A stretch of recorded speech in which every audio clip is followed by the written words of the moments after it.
చేసినటువంటి మంచి పనుల వల్ల సత్కీర్తి వస్తుంది, చెడు పనుల వల్ల క్రోధం వస్తుంది, పాపం క్రోధ రూపంలో వస్తుంది. కనుక ఎప్పుడు కూడా మహర్షులు ఏం చేస్తారట, క్రోధో నాశకర. మన జీవితంలో మనం చేసిన పుణ్యమంతా దేని వల్ల పోతుందంటే క్రోధం వల్ల పోతుంది. క్రోధం అంటే ఏమిటి? అనవసరమైనటువంటి కోపాన్ని క్రోధం అంటాం. మామూలుగా కోపాన్ని కోపం అని అంటాం. అనవసరంగా ఎవరైతే కోపించుకుంటాడో, అనవసరంగా ఎవరికైనా కోపం వస్తుంది. ఉదాహరణకి మనకంటే ఎవరికైనా 2 మార్కులు ఎక్కువ వచ్చామనుకోండి, వాడి మీద మనం శత్రుత్వం పెట్టుకుంటాం. నెక్స్ట్ టైం భాగవతుడికి వచ్చి దండం పెట్టుకునేటప్పుడు ఏం పెడతాం? పరీక్ష ముందు తప్పనిసరిగా వాడికి జ్వరం రావాలనుకోవడం. ఎందుకు? వాడికి జ్వరం వస్తే వాడికంటే 2 మార్కులు మనకి ఎక్కువ వస్తాయి. 2 మార్కులు ఎక్కువ రావు, వాడి ప్లేస్ మనకు వస్తుంది అంతే. లేదా మన ప్లేసే మనకు ఉంటుంది, మనకుండే మార్కులే ఉంటాయి, వాడికి జ్వరం రావడం వల్ల తగ్గుతుంది. అంటే అవతల వాడి యొక్క పతనమే మన అభివృద్ధి అని కోరుకున్నవాడు ఎప్పుడు కూడా జీవితంలో పైకి రావు. కనుక మహర్షులైన వాళ్ళు చాలా జాగ్రత్తగా ఏం చేస్తారన్న క్రోధాన్ని వదిలిపెడతారు. మహర్షి అంటే ఎవరంటే మనస్సుని నిగ్రహించగలిగిన వాడు మహర్షి. మహర్షి అంటే ఎక్కడో ఉంటారు, అడవిలో ఉండరు. మహర్షి మన మధ్యలోనే ఉంటారు. కొంతమంది చూడండి ఎంత తెలివిగా వ్యవహరిస్తారంటే, బాగా కోపం వచ్చినప్పుడు కూడా శాంతంగా ఉండగలిగిన వాడే మహర్షి. బాగా కోపంగా ఉన్నప్పుడు కూడా అంటే కష్టంగా వాడు ఏదైతే ఉంటాడు అంటే ఆయుధం దగ్గర ఉండి కూడా ఆయుధాన్ని ప్రయోగించకుండా అవతల వాడిని పరివర్తన తీసుకొచ్చి అవతల వాడిని మార్పు తీసుకొచ్చి రాగలిగి ఎవడైతే ఉంటాడో వాడు మహర్షితుడు అవుతాడు. కనుక తన దగ్గర ఆయుధం లేకపోయినా ఆయుధం ఇంకో చోటు నుంచి అయినా తెచ్చి అవతల వాడిని హింసించేవాడు పశువు అవుతాడు. ఆయుధం ఉన్న అంటే శక్తి ఉన్నా కూడా, కెపాసిటీ ఉన్నా కూడా అంచుకొని ధర్మంగా ఉన్నవాడు మహర్షి అవుతాడు. ఇంతే తేడా. మహర్షికి మనకి తేడా ఏంటంటే, మనం అరువు తెచ్చుకోవాలైనా ఆయుధం వాడతాం, ఉన్న ఆయుధాన్ని కూడా వాడకుండా వాడు ఆ నిరాయుధులాగా ఉన్నటువంటి అవతల వాడిని రక్షిస్తాడు. ఇట్లా క్షమ అనేది చాలా గొప్పది, ఓర్పు అనేది చాలా గొప్పది జీవితంలో అని చెప్పారు ఆయన. దానివల్ల మేము ఆ విశ్వామిత్ర మహర్షి మీద శత్రుత్వాన్ని ఆపేశామని పరాశర మహర్షి మైత్రేయ మహర్షికి చెప్పాడు. దీనికి సంబంధించి ఇంకొక కథని పరాశర మహర్షి మైత్రేయ మహర్షి చెప్తున్నారు. ఆ తర్వాత ఇట్లా మాట్లాడుకుంటుంటే పులహుడు యొక్క అన్నగారైనటువంటి పులస్సుడు వచ్చాడు. బ్రహ్మగారి యొక్క మానసపుత్రులైనటువంటి పులహుడు యొక్క అన్న అయినటువంటి పులస్సుడు అనేటువంటి మహర్షి వచ్చాడు. ఈ పులస్సుడు వారు మాట్లాడుతున్నారు. వైనే మహదీయత్వాఖ్య దుఃఖో అత్యాస్థితాక్షమః త్వయా తస్మాత్ సమావిశ శాస్త్రాణి వేత్సీమాం. ప్రతి యుగంలో కూడా జీవుల యొక్క లక్షణాలను వివరిస్తూ చెప్తున్నారు. పురాణ సంహితాకర్త భగవాన్ వత్స భవిష్యతి దేవతాపారమోధ్యంచ. తీవ్రమైనటువంటి కోరికలతో అంటే ధర్మపరమైనటువంటి కోరికలతో ఎవరైతే ఉంటారో వారు మహానుభావం. ఎప్పుడు కూడా తీవ్రమైనటువంటి మనోవృత్తులు జయించినటువంటి ఎవరైతే సతోడ సంపన్నుడై ఉంటాడో వాడితో స్నేహం చేయడం చాలా గొప్పది. గురు పితామహుడైనటువంటి మా గురువు గారు అంటే పితామహుడు తాతగారైనటువంటి వశిష్ఠ మహర్షి ఓర్పుతో మనం ఉండమంటం వల్ల నేను ఓర్పుతో ఉన్నాను. ఓర్పు ఉండడం వల్లనే విద్య వస్తుందట. ఇక్కడ విష్ణుపురాణంలో చెప్తున్నాడు, ఎవరికైతే ఓర్పు ఉంటుందో వాడికి విద్య వస్తుంది, ఎవరికైతే విద్య వస్తుందో వాడికి వివేకం వస్తుంది, ఎవరికైతే వివేకం వస్తుందో వాడికి విచక్షణ వస్తుంది. విద్యాదానం వినయాధ్యాది పాత్రత్వ ధర్మాప్నోది దానాత్ ధర్మం తతస్వత్వం అన్నారు.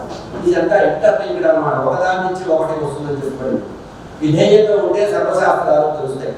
వశిష్ఠ మహర్షి చాలా ఓర్పు గలవాడు. ఈ వశిష్ఠ మహర్షి పురాణ సంహితనంతా కూడా అవగాహన చేసుకున్నటువంటి వ్యక్తిగా. ఈ పురాణ సంహితలో అంటే పురాణము అనేది వేదం నుంచి వచ్చింది కనుక సంహిత అంటే వేదం, పురాణ సంహిత అంటే వేదంతో సమానమైనటువంటి పురాణాలు అని అర్థం. ఇందులో ప్రవృత్తి మార్గము నివృత్తి మార్గం అనే 2 ఉన్నాయి. మన పురాణాల్లో ఏం చెప్పారంటే ప్రవృత్తి మార్గము నివృత్తి మార్గము.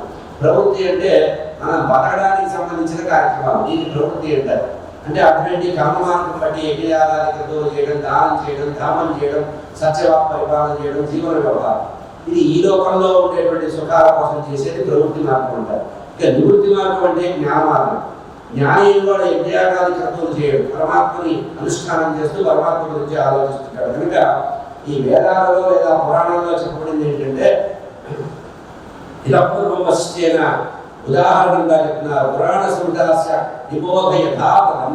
జ్ఞాన మార్గానికి కర్మ మార్గానికి సంబంధించిన 2 విశేషాలు కూడా పరమాత్మ యొక్క అనుగ్రహం వల్ల తెలుసుకోబడ్డాయి అని చెప్పి మైత్రావరుల యొక్క కుమారుడు వశిష్ఠుడు పరంపర చెప్తున్నారు. ఇక్కడ మైత్రావరుణుడు యొక్క కుమారుడే వశిష్ఠ మహర్షి. వశిష్ఠ మహర్షి కుమారుడు శక్తి, శక్తి కుమారుడు పరాశర మహర్షి, పరాశర కుమారుడు వ్యాస భగవానుడు. ఇందాక చెప్పినట్టుగా ఈ పురాణ సంహితలంతా కూడా మైత్రావరుణుల ద్వారా వశిష్ఠ మహర్షి తెలుసుకొని అది తన కుమారుడైన శక్తికి చెప్తే అతను వెంటనే ఏం చెప్పాడు, తన యొక్క కుమారుడైనటువంటి పరాశర మహర్షి చెప్తే ఆయన వ్యాస భగవానుడు చెప్పాడు. పరాశర మహర్షి మైత్రేయ మహర్షికి పూర్వ సృష్టి యొక్క పూర్వస్థితిని చెప్తున్నారు. అంటే బ్రహ్మగారు సృష్టి చేయడానికి ముందు ఈ భూమి ఎట్లా ఉందో దాన్ని వివరించి చెప్తున్నారు. పరాశరవాచ అవికారాయ శుద్ధాయ నిత్యాయ పరమాత్మనే సదైక రూపరూపాయ విష్ణవే సర్వజిష్ణవే నమో హిరణ్యగర్భాయ హరయే శంకరాయ చ వాసుదేవాయ తారాయ సర్గస్థిత్యంతకారిణే ఏకావేక స్వరూపాయ స్థూల సూక్ష్మాత్మనే నమః అవ్యక్త అవ్యక్త రూపాయ విష్ణవే ముక్తి హేతవే. పరమముక్తికి హేతువైనటువంటి మహావిష్ణువుని పరాశర మహర్షి స్తోత్రం చేస్తున్నారు. అంటే విష్ణు పురాణాన్ని చెప్పడానికి ప్రారంభంగా మైత్రేయ మహర్షికి విష్ణు తత్వాన్ని చెప్తున్నారు. విష్ణు తత్వంలో ఈ విష్ణు పురాణంలో విష్ణుమూర్తిని ఎలా చెప్పారంటే పరబ్రహ్మగా చెప్పారు. అంటే పరబ్రహ్మ అంటే అర్థం ఏంటంటే బ్రహ్మ విష్ణు మహేశ్వరుల కంటే అతీతమైన ఒక శక్తి. ఆ శక్తిని విష్ణువుగా చెప్పారు. ప్రభ విష్ణువు అవికారుడు, విశుద్ధుడు, అంటే ఏ వికారాలు లేనివాడు, విశుద్ధమైన తత్వం గలవాడు, నిత్యుడు, సనాతనుడు.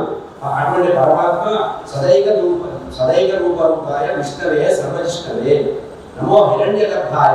చూడండి, విష్ణుమూర్తిని హిరణ్యగర్భుడిగా కూడా వర్తించారు.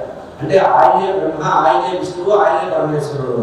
నమో హిరణ్యగర్భాయ హరయే శంకరాయ చ వాసుదేవాయ తారాయ సర్గస్థిత్యంతకారిణే ఏకానేక స్వరూపాయ. ఏకానేక స్వరూపుడు అంటే అర్థం ఏంటంటే బ్రహ్మ విష్ణు మహేశ్వరులకు అతీతమైనటువంటి పరబ్రహ్మ అని అర్థం. ఏకానేక స్వరూపాయ స్థూల సూక్ష్మాత్మనే నమః అవ్యక్తావ్యక్త రూపాయ విష్ణవే ముక్తి హేతవే. ఈ పరబ్రహ్మ స్వరూపంలో ఉండేటువంటి విష్ణువు ఎట్లాంటి వాటింటే కేవలం వైకుంఠంలో ఉండే వ్యక్తియే విష్ణు అని మనం పరిమితార్థంతో చెప్తాం. కానీ ఆయన విష్ణవే, ప్రభ విష్ణవే. ఆయన సమస్తానికి సంబంధించినటువంటి ముక్తి హేతువైనటువంటి పరబ్రహ్మ విష్ణుమూర్తి. సర్గస్థితి వినాశానాం జగతోయో జగన్మయః మూలభూతో నమస్తస్మై విష్ణవే పరమాత్మనే ప్రణమ్య సర్వభూతాస్తం అచ్యుతం పురుషోత్తమం. ఈ విష్ణుమూర్తినే పరబ్రహ్మ అన్నారు, సనాతనం అన్నారు, హిరణ్య గర్భుడు అనేటువంటి పేరుతో పిలిచారు. ఈ పరమాత్మ ఎట్లాంటి వాట? జ్ఞానస్వరూపాయ అత్యంత నిర్మలం పరమార్థత. పరమాత్మ నిర్మలుడు, చిద్ఘనుడు అయినటువంటి వాడు. ఆయన నిజంగా యథార్థంగా రూపం లేదు. మహావిష్ణువుని మనం రూపంగా ఏర్పాటు చేసి ఏకవింశతి అవతారాల్లో చెప్తున్నాం. కానీ యథార్థంగా పరబ్రహ్మకి పరమాత్మకి రూపం లేదు. రూపం లేదు అంటే అర్థం ఏంటంటే మనం పురుష సూక్తం చదువుతాం. సహస్ర భావాలు ఉన్నాయి, సహస్ర నేత్రాలు ఉన్నాయి. అంటే అర్థం ఏంటంటే ఈ బ్రహ్మాండంలో ఉండే సర్వజీవులు ఆయన ఏమి అర్థం. సమస్త జీవుల్లో ఆయన ఉంటాడు. ప్రతి వారి హృదయంలో పరమాత్మ ఉంటారు కనుక మన కళ్ళు పరమాత్మ కళ్ళే, మన నోరు పరమాత్మ నోరే, మన చెవులు పరమాత్మ చెవులే. కనుక అతను ఏ వికారాలు లేనివాడు. పరాశర మహర్షి మైత్రేయుడు చెప్తున్నారు పరమాత్మ ఎట్లా ఉంటారంటే షడ్విధ వికారాలు లేనివాడు. 6 రకాల వికారాలు మామూలుగా ప్రతివాడికి లోకంలో ఏదో ఒక వికారం ఉంటుంది.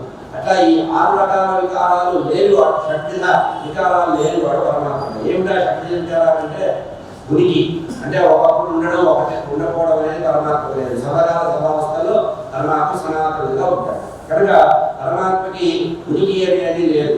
ఇప్పుడు ఉంటాడు, అప్పుడు లేడు అనే మాట లేదు. ఇక పుట్టడము, గిట్టడం అనేది పరమాత్మకి లేదు. రెండో లక్షణం.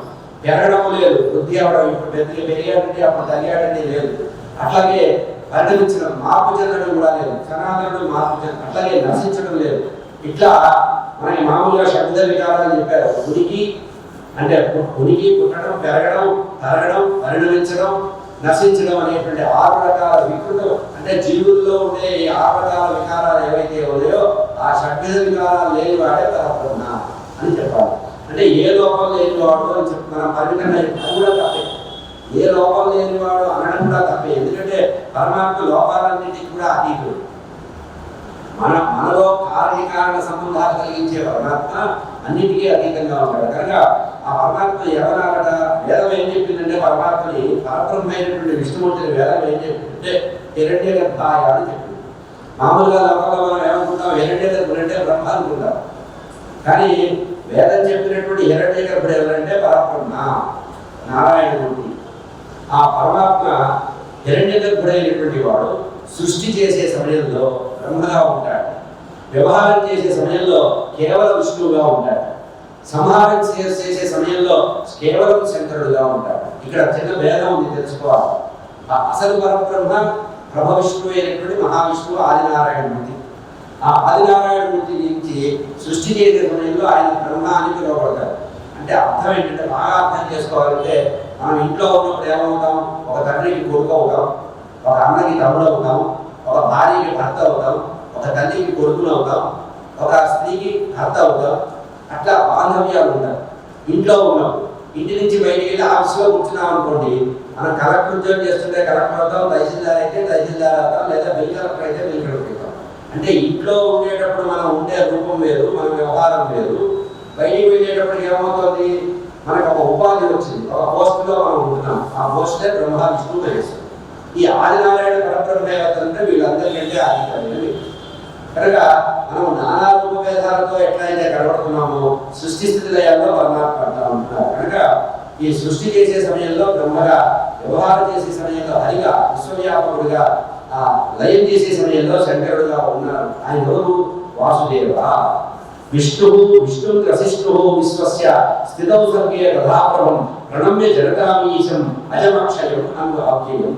కనుక సృష్టి స్థితి లయాలు మూడు చేసే పరబ్రహ్మ ఒకరే కనుక ఆయన ఏమనిపించింది? విష్ణుదాసనామంలో అవ్యయ అన్నారు. అవ్యయ అంటే దేవుడైన వాడు, నశించేవాడు కాదు అని సనాతనుడు అన్నారు. ఇక్కడ విష్ణువు అని ఏమన్నారంటే, సర్వవ్యాపకుడైన వాడిని విష్ణువు అన్నారు. విష్ణువు అంటే అర్థం ఏంటంటే సర్వవ్యాపకుడే విష్ణు. అందుకని మనకి విష్ణు సహస్రనామం ఎట్లా మొదలవుతుంది? విశ్వం విష్ణువు భక్తారా అని మొదలవుతుంది. అంటే సర్వవ్యాపకుడైన వాడిని విష్ణువు అంటారు. కనుక సర్వవ్యాపకుడైనటువంటి విష్ణువు సర్వాన్ని జయించిన వాడై హిరణ్యగర్భుడిగా లేదా వాసుదేవ పరబ్రహ్మగా ఉంటాడు. సర్వదేవతలకి జ్యోతిస్వరూపుడుగా ఉండేవాడిని వాసుదేవుడు ఉంటారు. వసత తిష్టత ఇది వాసుదేవ. సర్వజీవుల్లో కూడా జ్యోతిస్వరూపుడుగా ఉంటాడు.